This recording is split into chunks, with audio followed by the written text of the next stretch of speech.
Hello everyone, welcome back to my channel. और हम करने वाले हैं आज फिर से आपके पार्टनर की करंट फीलिंग्स के ऊपर रीडिंग देखेंगे। उनका नेक्स्ट सेक्शन क्या होगा। ये एक जनरल रीडिंग होगी, टाइमलेस रीडिंग होगी, तो जब भी आपके सामने आएगी आपके साथ रेजोनेट ज़रूर करेगी। ये सभी साइंस के लिए होगी, सभी जेंडर के लिए होगी। सेम जेंडर रिलेशनशिप में आप तो भी ये रीडिंग देख सकते हैं। आप मैरिड हैं सेपरेशन में तो भी देख सकते हैं, और अगर आप सिंगल हैं कमिटमेंट का वेट करें तो भी देख सकते हैं, और आप अपने क्रश के लिए भी ये रीडिंग देख सकते हैं। जब तक हम कार्ड शफल करते हैं आप अपने पार्टनर के लिए पॉजिटिव सोचिए, उनके ऊपर फोकस बना के रखिए, ठीक है। Archangel Michael, archangel Uriel, archangel Gabriel, archangel Metatron, please हमें गाइड कीजिए। हमारे व्यूअर्स के पार्टनर की करंट एनर्जी नेक्स्ट सेक्शन क्या हो सकता है।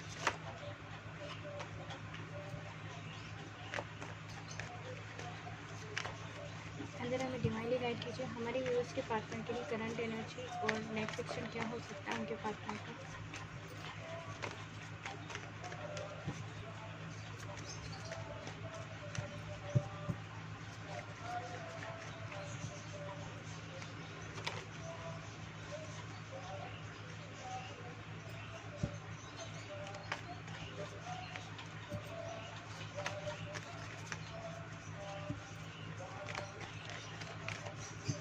गाइज, यहाँ पर मेरे कुछ व्यूवर्स हैं जो किसी मैरिड पर्सन से डील कर रहे हैं, या वो खुद भी मैरिड हैं और वो किसी मैरिड पर्सन से डील कर रहे हैं।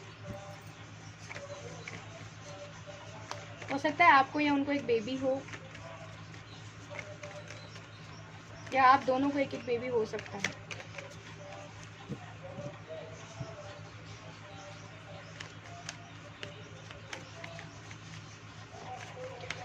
एंजल हमें डिवाइनली गाइड कीजिएगा।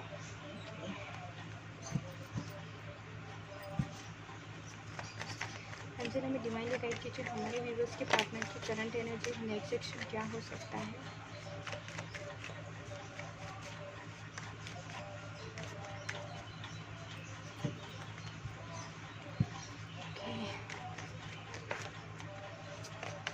गाइस, अगर आप लोग के दिल दिमाग में कोई उलझन चल रही है ना, तो प्लीज़ उसको क्लियर कर लीजिए, और किसी एक बात पे ज़्यादा गौर मत कीजिए, ज़्यादा उन बातों के ऊपर। जो भी अगर नेगेटिव थॉट्स आपके दिमाग में आ रहे हैं तो प्लीज़ उनसे बाहर निकलिए आप लोग।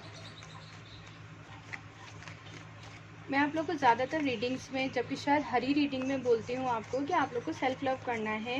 लेट गो टेक्निक यूज़ कीजिए। अपने पार्टनर को अगर मिस कर रहे हैं आप बहुत ज़्यादा, तो आप सिर्फ पॉजिटिव रहकर उनके बारे में सोचिए, जब आप दोनों का रिश्ता बहुत अच्छा था, ठीक है। स्पिरिट हमें डिवाइनली गाइड कीजिए। हमारे व्यूअर्स के पास गाइस यहाँ पे बहुत सारे कार्ड्स हैं।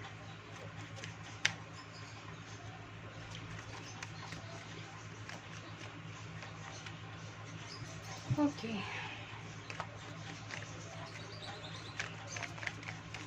गाइस आपके पार्टनर की कोई ना कोई बात आपको पता चल सकती है, और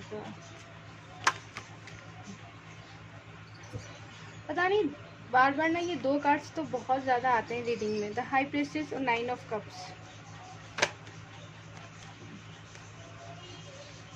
ये तो आज मैं उम्मीद कर रही थी, पता नहीं क्यों, लेकिन मुझे पता था आज ये कार्ड आएगा। मतलब मुझे फील हो रहा था, मुझे लग रहा था जब मैं रीडिंग करने बैठूंगी आज ये कार्ड ज़रूर आएगा। मुझे सुबह से पता नहीं क्यों ये फील हो रहा था कि ये कार्ड ज़रूर आएगा आज।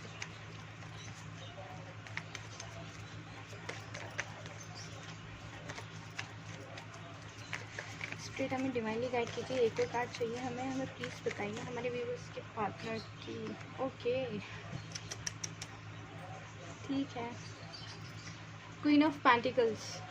ठीक है गाइस, देखते हैं क्या है। आज की रीडिंग ना बहुत ज़्यादा कंफ्यूजन वाली होने वाली है, और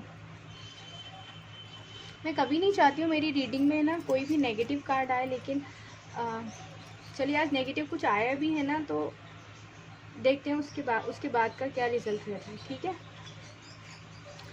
गाइस, आपके पार्टनर ना और आपके बीच में बहुत ज़्यादा अच्छा रिश्ता था जब आप दोनों साथ में थे, और अचानक से आपके पार्टनर की लाइफ में कुछ ऐसी चीज़ें हुई हैं जिससे आप दोनों की दूरी बढ़ गई हुई है, और आपके पार्टनर ने सारे उल्टे काम करना शुरू कर दिए थे।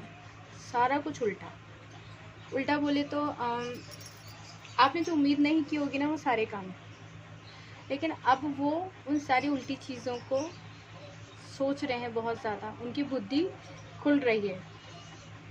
ऐसा कह सकते हैं, सॉरी, लेकिन आपके जो पार्टनर ना मंदबुद्धि टाइप, जैसे कि किसी ने कुछ बोल दिया तो जल्दी बातों में आ गए। अब आप उसको साफ़ किए जा रहे हैं बात को, आप उसको समझाए जा रहे हैं कि ऐसा नहीं है, या रिश्ते को चलो वापस शुरू कर देंगे, तुम्हें कोई शिकायत भी है मेरे से, मेरे रिश्ते से, तो चलो उन सब चीज़ों को ठीक करते हैं। इवन आपने, आपकी गलती नहीं होगी तब भी आपने उन्हें सॉरी किया होगा, उनके बेकार के ईगो और एटीट्यूड को आपने हैंडल किया है। लेकिन अब ना फ़िलहाल आपके पार्टनर सारी चीज़ें ठीक करने के बारे में सोच रहे हैं, उनकी दिमाग की जो बत्ती है ना वो जल रही है, क्योंकि वो ये जानते हैं कि सारी चीज़ों को उल्टा ना उन्होंने ही किया है, सब कुछ सही था।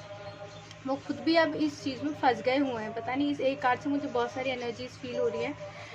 द हैंगमैन का कार्ड ये बता रहा है कि वो हद से ज़्यादा सोच रहे हैं। खुलेगी, बुद्धि खुलेगी, क्योंकि अब वो इस रिश्ते को आगे बढ़ाना चाहते हैं। वो इसे ना इस सिचुएशन में गाइस उल्टा रहकर कोई कितनी देर रह सकता है, ज़्यादा देर नहीं ना। तो अब आपकी जो पार्टनर थे फैमिली की बातों में आ गए, अपनी अच्छी खासी शादीशुदा ज़िंदगी को ख़राब कर लिया, अपने अच्छे खासे पार्टनर को छोड़ दिया। तो कितनी देर वो ये सब चीज़ें कर सकते थे, ये टाइम ख़त्म हो गया। अब वो इन सब चीज़ों को आगे बढ़ाना चाहते हैं, इस रिश्ते को, ठीक है। और ये रिश्ता ना एक बहुत जल्दी से शुरू होगा, क्योंकि यहाँ पर हमारे पास वर्ड्स की एनर्जी है। ये बहुत ज़्यादा क्विक नहीं होती और बहुत ज़्यादा स्लो भी नहीं होती है एनर्जी। ये मंथ्स को दिखाती है, महीने दिखाती है, साल नहीं दिखाती है, वीक्स नहीं दिखाएगी आपको। तो आपके पार्टनर अभी इस रिश्ते को आगे बढ़ाना चाहते हैं, ठीक है। आप अगर मैरिड हैं तो आपके पर्सन ना, हो सकता है अगर किसी दूसरी स्टेट में जॉब करते हों, या फिर वो ये कहेंगे कि चलो किसी दूसरी स्टेट में जाके रहना शुरू कर देते हैं, या घर से अलग ले जाकर आपको रहने के लिए एक बार कह सकते हैं। और अगर आप सिंगल हैं तो आपके पार्टनर जिस भी जगह पे आपका रिश्ता टूट गया था, आप दोनों अलग हो गए थे, नो कॉन्टेक्ट सिचुएशन में आ गए थे, उस हिसाब से उस रिश्ते को आगे बढ़ाना चाहते हैं, क्योंकि अब ना वो आपको पाना चाहते हैं, आपको पाना चाहते हैं, क्योंकि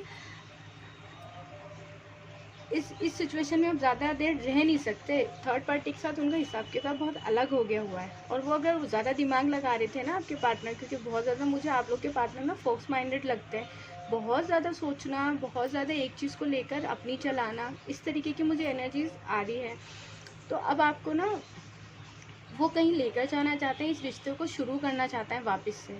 इस सब के लिए गाइस उनको अपनी फैमिली से झगड़ा करना पड़ सकता है, समाज से, सोसाइटी से झगड़ा करना पड़ सकता है, लेकिन वो ये सब चीज़ें करेंगे आपके पार्टनर, लेकिन आपकी तरफ आ जाएंगे। लेकिन आपको आपके पार्टनर की कोई ऐसी बात पता चलेगी जिससे आपको एक कुछ कॉम्प्रोमाइज़ करना पड़ सकता है। कॉम्प्रोमाइज़ बोले तो कुछ भी ऐसी चीज़ जिससे कि आपको या तो अपने गुस्से पे कंट्रोल करना पड़ेगा, या फिर जब वो आपसे बात करेंगे तो वो इतना घुमा के आपसे बात करेंगे, वहाँ आपको बहुत सब्र, बहुत पेशेंस के साथ में आपको काम करना होगा, वो डिसीज़न आपको लेना होगा। क्योंकि इस वक्त आपके पार्टनर भी हो सकता है बहुत ज़्यादा धार्मिक हो रहे हों, या फिर ऐसा हो सकता है कि आपके पार्टनर खुद आके बोल दें कि वो थर्ड पार्टी में क्यों गए थे, तो वहाँ आपको बहुत सब्र से काम लेना पड़ सकता है। तो यहाँ पर आपके लिए है मैसेज कि आप लोग को सब्र रखना होगा, पेशेंस के साथ काम कीजिएगा। वैसे भी सब्र का फल मीठा होता है, तो वहाँ आपको बहुत कंट्रोल में रहना पड़ेगा। आपको बहुत ज़्यादा, अभी आप जिस भी रिलीजन से हैं ना, उसमें उसकी तरफ आपको ध्यान देना है मन की शांति के लिए, ठीक है। आप मैंने अभी आपको बोला था कि आपके पार्टनर जो है ना बहुत ज़्यादा फॉक्स माइंडेड है। आपके पार्टनर ना, जब आप कभी भी ये जर्नल रीडिंग है गाइस, सभी के साथ रेजोनेट नहीं हो सकती है, लेकिन आपके पार्टनर के साथ जब भी आप बात करते होंगे ना किसी भी चीज़ में, तो आपके पार्टनर ना उसको गोल गोल घुमाकर बात को क्लियर नहीं करते होंगे, ठीक से जवाब नहीं देते होंगे। तो ना आप ये कहते होंगे भाई एक बार जवाब दे दो मेरी बात का। आप ना इरिटेट हो जाते होंगे अपने पार्टनर की इस बात से, चाहे वो मेल है फीमेल है, कि भाई प्लीज़ बता दो जवाब क्या है इस बात का, करना क्या है। वो कुछ नहीं बताते होंगे, क्योंकि वो स्माइल करते रहते होंगे। बात आप कुछ कर रहे हैं उसको कहीं और ले जाते होंगे। किसी किसी के पार्टनर ऐसे हो सकते हैं, पता नहीं क्यों मुझे ऐसा लग रहा है। और सुनेंगे आपकी बात, लेकिन जवाब नहीं देंगे आपकी बात का। अब आप पूछते रहिएगा कि कब तक चीज़ें ठीक होंगी, कब तक चीज़ें, कब तक अपनी फैमिली की बातों में, कब तक समाज की बातों में, कब तक इस तरीके से नो कॉन्टेक्ट सिचुएशन में रहना है। मुझे प्लीज़ कुछ तो बताओ, कब आगे बढ़ेगा ये रिश्ता, कब सारी चीज़ें ठीक होंगी। लेकिन वो सुन रहे हैं, लेकिन उनके दिमाग में आप हैं, आपकी तरफ ही आना चाहते हैं, आपको खोना नहीं चाहते, वापस पाना चाहते हैं। ठीक है, हो सकता है आपके और आपके पार्टनर की लाइफ में और आपकी लाइफ में ना चॉइसेस बहुत ज़्यादा हों। ठीक है, अब कॉम्प्रोमाइज़ ये हो सकता है कि आपको अपना जो कंफर्ट जोन है उससे बाहर जाना पड़ सकता है। ठीक है, आपको बहुत सारे कॉम्प्रोमाइज़ करने पड़ सकते हैं। आपके पार्टनर का ये बिहेवियर भी हो सकता है कि किसी ने मिस्ड कॉल भी मार दिया तो वो उससे बात करने लग पड़े। सोशल मीडिया पर किसी ने फ्रेंड रिक्वेस्ट सेंड कर दी तो उसको एक्सेप्ट करके उससे बात करने लग गए। आप दोनों के बीच में इस चीज़ को लेकर भी झगड़ा हुआ होगा कभी ना कभी तो, और आपको ये ऑब्जेक्शन हुआ होगा कि हर किसी से इतनी आसानी से कैसे बात कर लेते हो, क्यों बात करते हो इतनी आसानी से, इतने सारे लोग हैं, इतने सारे फ्रेंड्स हैं, मेरे लिए ना टाइम है ना मेरे रिश्ते के लिए टाइम है। ऐसी बातें हो सकती हैं आप दोनों के बीच में हुई हो, लेकिन अभी आपके पार्टनर ना बहुत ज़्यादा अपने आप को बंधा हुआ महसूस कर रहे हैं। एट ऑफ स्वर्ड्स गाइज, बहुत ज़्यादा सोच रहे हैं, आपकी तरफ आना चाहते हैं, ये सब चीज़ें आपके लिए पॉजिटिव हैं। तो अब वो बंधा हुआ फील कर रहे हैं कि इतने स्यापे पा लिए मैंने सारी चीज़ों में, तब मुझे उनको ठीक कैसे करना है, क्योंकि मेरा पार्टनर तो गुस्सा करेगा, क्योंकि ऑब्वियस जब वो आपके पास आएंगे आपका सवाल करना उनसे बनता है, और वो शायद कहीं ना कहीं आपके नेचर को जानते हैं कि जब मैं जाऊँगा तो मेरे ऊपर सवालों का पहाड़ तो टूटना ही है। हो सकता है फैमिली की रिस्पॉन्सिबिलिटीज़ हों आपके पार्टनर की लाइफ में। ठीक है, अभी हम यहाँ देखेंगे इनका नेक्स्ट सेक्शन और क्या हो सकता है। ठीक है ना, आज थोड़ी सी बड़ी होने वाली है रीडिंग हमारी शायद से, क्योंकि मैंने एक कार्ड को ज़्यादा एक्सप्लेन किया है आप लोगों को। देखिए गाइस, हैंगमैन, आपके पार्टनर बहुत ज़्यादा सोच रहे हैं आप लोग के बारे में, इस रिश्ते के बारे में हद से ज़्यादा सोच रहे हैं। द मैजिशियन गाइस, मैंने आपको बोला था कि आपको अपने रिलीजन की तरफ जाना चाहिए, वहीं आपको सुकून मिलेगा। द हाई प्रिस्टेस, यहाँ पर है द मैजिशियन। अगर आप कोई भी चीज़ मैनिफेस्ट करते हैं तो ये भी सही टाइम में मैनिफेस्ट कीजिए, इस रिश्ते में पॉजिटिविटी आएगी। इस रिश्ते में जो आपके पार्टनर और आपके बीच में जहाँ ब्लॉकेजेस है ना, वो सारे सब चीज़ें ठीक हो जाएंगी अगर आप मैनिफेस्ट करते हैं तो। हेरोफेंट गाइस, देखिए बहुत ही प्यारा कार्ड है, द वर्ल्ड। आपकी शादी है, अगर शादी हो चुकी है तो आपकी शादी बिल्कुल भी नहीं टूटेगी। यहाँ पर भी यही है कि यहाँ पर 7 चक्रास हैं, आपको अपने 7 चक्रास के ऊपर काम करना रहेगा। आपके पार्टनर इस शादी को नहीं तोड़ेंगे। ठीक है, और अगर आप सिंगल हैं तो आपके पार्टनर से आपकी शादी हो जाएगी, लेकिन आपको अपने 7 चक्रास के ऊपर काम करना ज़रूरी है। चीज़ें मैनिफेस्ट हो रही हैं, आपका रिलेशन मैनिफेस्ट हो रहा है। तो वर्ल्ड का कार्ड है, सारी विशेष पूरी हो जाएंगी, मैनिफेस्टेशन कीजिए। टावर मूवमेंट बहुत जल्दी ख़त्म हो जाएगा क्योंकि जजमेंट होने वाला है। नो कॉन्टेक्ट सिचुएशन ख़त्म होने वाली है, सिंगल्स की शादी होने वाली है। ठीक है, आप मैरिड हैं तो आपके पर्सन को अर्धनागेश्वर, ऑब्वियस आप अपने पार्टनर का आधा अंग है, तो आपके पार्टनर को कहीं ना कहीं ये चीज़ समझ आएगी, लेकिन आपको मैनिफेस्ट करना बहुत ज़्यादा ज़रूरी है इस रिलेशन में। ठीक है, तो ये थी आज की हमारी रीडिंग, आई होप आपको पसंद आई होगी। हमेशा खुश रहें, अपना बहुत सारा ध्यान रखें, हमेशा पॉजिटिव सोचें। Bye bye.